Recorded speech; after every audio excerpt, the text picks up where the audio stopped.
पूर्णमट्टसी धेरै नमस्ते। अहिले हामी चाहिँ निफु गोन्पामा आइपुग्यो। यो चाहिँ गुफाभित्र रहेको निफु गोन्पा हो र यो अत्यन्तै सुन्दर छ, अत्यन्तै कलात्मक छ र यहाँ चाहिँ लमनथङबाट आउनुपर्छ। लमनथङमा आएर बसिसकेपछि हामी यहाँ चाहिँ डे टुर गराउँछौँ र गोन्पाभित्र चाहिँ हामीले खिच्न मिल्दैन। गोन्पाभन्दा बाहिरबाट चाहिँ हामीले भिडियो फोटो लिन मिल्छ।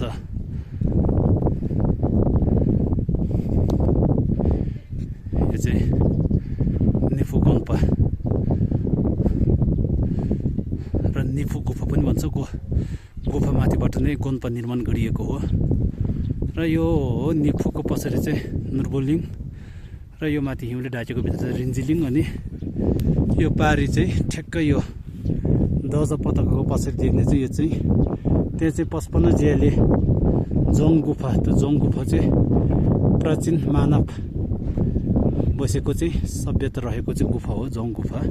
तपाईँहरूले म यहीँबाट चाहिँ निफु गाउँ घुमाउँछु र निफु गाउँ हुँदै यहाँबाट चाहिँ यो चाहिँ अहिले निर्माण गरिरहेको चाहिँ नयाँ गुम्बा हो।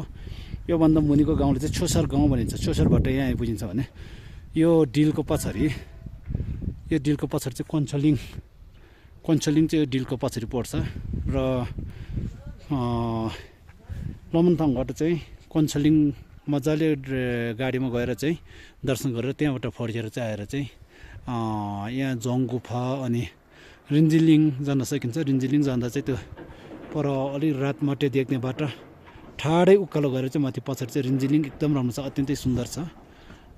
त्यहाँबाट चाहिँ यहाँ निफु अनि त्यसै गरेर चाहिँ निफुभन्दा पछाडि चाहिँ गर्फु मजाले घुम्न सकिन्छ। निफुको गुफाबाट देख्ने दृश्य र तल देख्दा चाहिँ छोसर गाउँ हो अनि माथि गुफाबाट देख्ने दृश्य।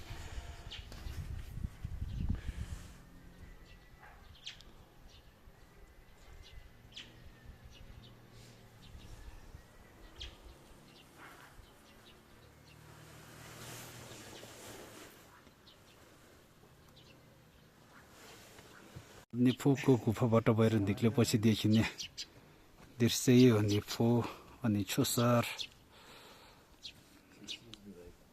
गाउँहरू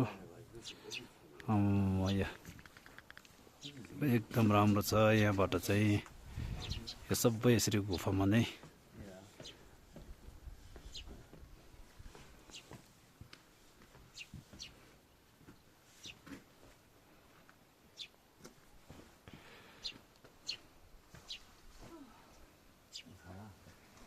यो चाहिँ सम्जुङमा रहेको छोसर पछाडिको सम्जुङ भन्ने गाउँमा रहेको चाहिँ गुफाहरू हो। अब यो गुफामा चाहिँ यो चाहिँ व्यक्तिगत गुफा, अझै पनि यो सेतो घर भएको त्यो गुफाभित्र दिने बाजा जान्छन् उहाँहरूको पुर्खाहरू यहाँ बस्नु भएको भन्दा।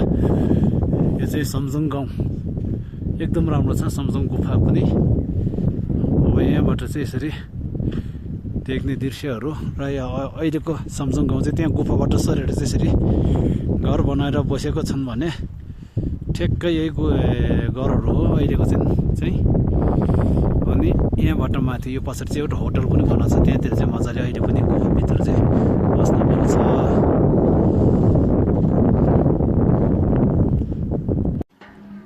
ल यो चाहिँ सम्जुङमा गाउँ,